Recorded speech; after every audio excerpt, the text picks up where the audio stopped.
Thanks for watching The 9.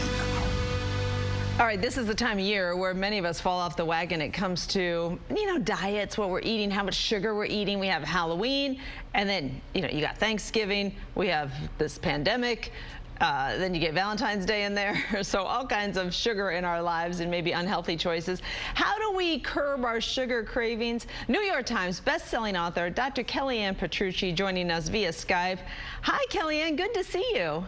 Good morning. It's great to see you again, Dina. How are you? So I'm good, thank you. We have had you here in Detroit in studio talking about your bone broth diet and many things, but this is really important right now to figure out how we can enjoy the holidays, but also not go bananas, right?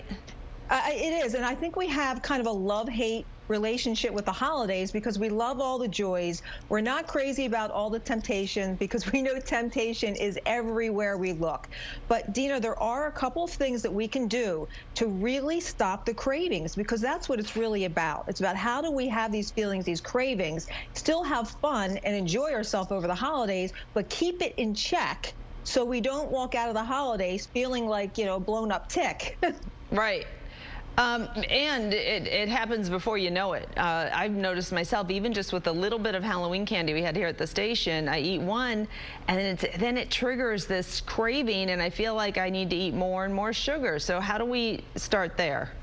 So this is what I would do. The first thing that you want to really think about, and the most important thing that you're going to hear, is keep your blood sugar in control. If you want to really lose weight and really stop cravings, blood sugar is really a secret. And there's two ways that you can do that. You can go to the drugstore, buy a $25 unit, and you can test your blood sugar the old school way. But these new school machines that they have, they're continuous blood sugar monitors. It's a sensor that you wear on your arm, and you check your blood sugar throughout the day on your phone. I have to tell you, when you see that data in front of you, that is really life-altering. So you'll see, as soon as you eat that candy, you'll see what happens to your body. And that really is very motivating to you to stay away. So just keep your blood sugar in check. When your blood sugar is in check, you don't have those cravings. So that's the number one thing. Is there a low-tech way to keep your blood sugar in check? Yeah, the low-tech way to keep your blood sugar in check is have protein. And when you're eating food, so you're going to go out to an engagement, you're going to do something, eat some protein before you go. That is so important. And eat protein first. If you've got a plate, eat the protein first. American Dietetics Association did a study, and they showed that when you eat protein first, it keeps your blood sugar more stable and more level. And the other thing is, we have a lot of hormones, a lot of things going on in our body, and there's a word that I want everyone to know and become familiar with. The word is called leptin, and leptin is your hunger trigger, and we need to know about this guy because this tells us when we're full. So become familiar with this. The more carbohydrates that you eat, the more worn down this guy gets, the more worn down leptin gets, and your body isn't as sensitive to listening to it. So when we talk about carbs all of the time, there really are reasons why. We have to fuel our body with carbs. But before you go out, get good protein and get some good carbs. Things like squash, things like sweet potato, things that vegetables we all know about, but things that are going to energize us in the right way. That way, when we're staring down those cookies, our body can control that so much better. Also, Dina, water. Water is really important, and we always look at water as this oversimplification. Oh, it's just water. But if you drink half your body weight in ounces, have that in your body. I call it pre-hydrating. It's almost like a pre-game situation. You pre-hydrate before you go out, and I am telling you, your cravings will be half of what it normally would be. So keep your body fueled with water. All right. So very important. We're drinking water. We're eating some protein. We're watching out our carbs. Also, and we should talk about bone broth just because you feel so passionately about that, but in the cold weather, I do love a mug of bone broth.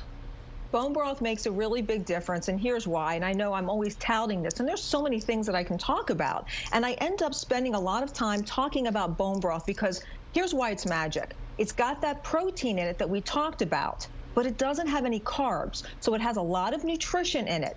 It has high protein, no carbs, and it's got all the right fat in there. And fat's another thing. You know, when you have the right kind of fats, your body doesn't crave things. So, you know, you've got the water, you've got bone broth. You know, we're learning about protein. We're learning about making sure our body, we prehydrate. And another thing, Dina, that we really have to keep in mind, again, one of those oversimplifications, sleep.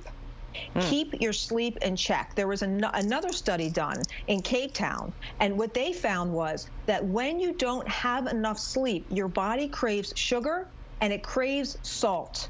So it lowers your inability to have that resistance to wanting sweets. So the best thing that you can do, again, you know, water, sleep, put protein first. Know where your blood sugar is. And again, I mentioned the knowing where your blood sugar is at the top, because that really is important. And when you see that data and you see what your blood sugar is doing all day, you're thinking to yourself, I am not going to have that second serving, or I don't want that candy bar, because I see what it's doing. And then you start keying in, you change your relationship with food because you key into how it makes you feel. That is interesting. I never thought about that, of wearing a blood sugar monitor. I know that if you're diabetic, of course, you're doing that, but I never thought of that as a way to sort of monitor your sugar intake. Good stuff, Kellyann Petrucci. Thank you. Oh, my pleasure. Always a pleasure to be with you, Dina. Yeah, we need some reminders from you about once a week. Oh, you're getting them. I'll be there. Okay, good. So her website is drkellyann.com if you want to go there and learn more. So good way to balance everything. Lee?